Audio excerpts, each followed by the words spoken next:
Professor Nilsson, you made some very bold statements today about how Canada might change its or transform its pulp and paper and forest industries. And I'm just wondering, do you feel that there's a race going on in the world to see what country or what group of countries produce the most innovative products in the fastest way and get them to market? Yeah, there is a race going on, and it's happening on different fronts, and it's different fronts in different countries or different regions.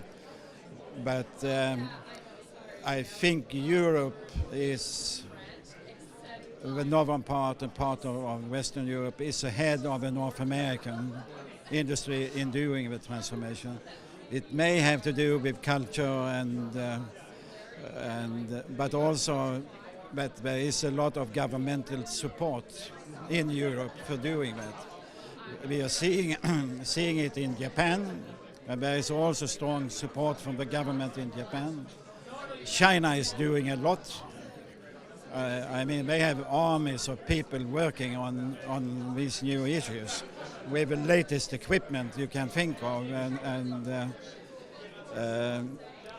but still the advantage of the Northern Hemisphere with respect to the forest industry is that we have a long experience, and that is what we should try to utilize. And if you had some very strong, pointed advice to our government in Canada, who seems to be very shy about spending money these days because of deficits, what would you tell them? The government should invest a lot in innovation in the forest sector. They should,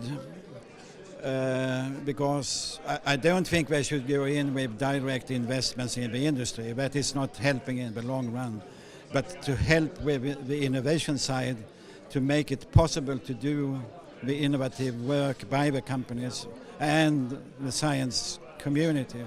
I think that is priority one. Priority two is that the governments are starting to look in an integrated way on issues and problems, and not in silos, because there is not one single issue in the society today which is a silo. It's so interconnected with other things, and therefore you need to have that picture. And for sure, I would like to see that the government is integrating energy, forestry, chemicals, and have that, and agriculture, and have that view, because that is what's required for long-term development. And you're very familiar with our Forest Products Association in Canada, and they've set this Vision 2020.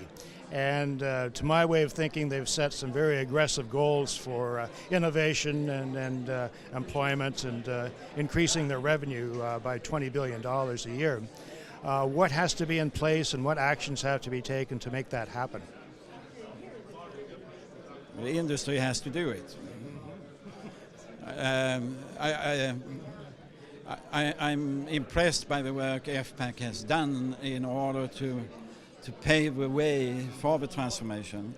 And I think it has been one of the, I don't know of any other association being that successful in doing this work, and they have been doing it well. But the question is, of course, what response will they get from the individual companies? FPAC cannot go in and change the companies. That is resting with the management and the boards of the companies. And the question is, will they do it? Right. And I don't know. And you're suggesting that perhaps the thinking of the board of directors or the structure of the board of directors has to be changed? Yeah, I think so. You need to have people coming in with other views from other sectors, other competencies, looking outside the conventional box.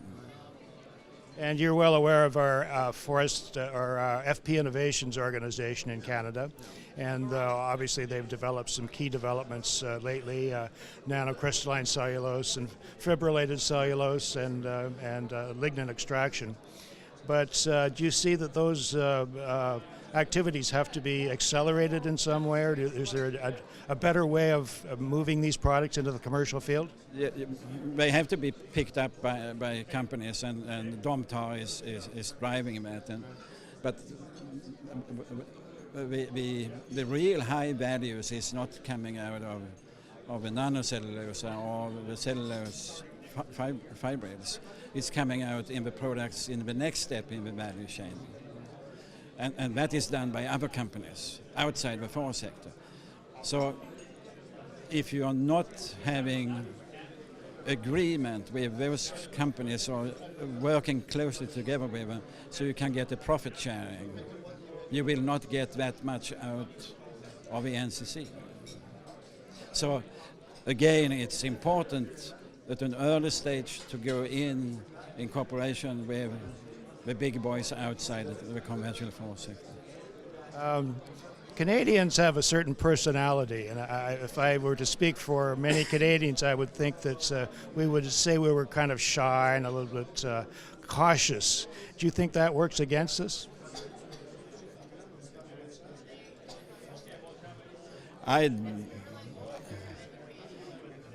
don't know if you guys are shy. I mean, I have seen on the international scene how Canadians are really taking the lead. Let's go back to Morris Strong and other people who have really changed the whole sustainability debate in the world, and that was driven by Canadians. So I'm sure that you have a lot of people of that caliber in the pipelines. Yes, you are very nice guys and pleasant to deal with, but I don't think you are shy for moving things in that direction. So, in 10 years or so, do you think the Canadian industry has a bright future? It depends on the industry. And that's your message. Okay, thank you, sir. Thank you.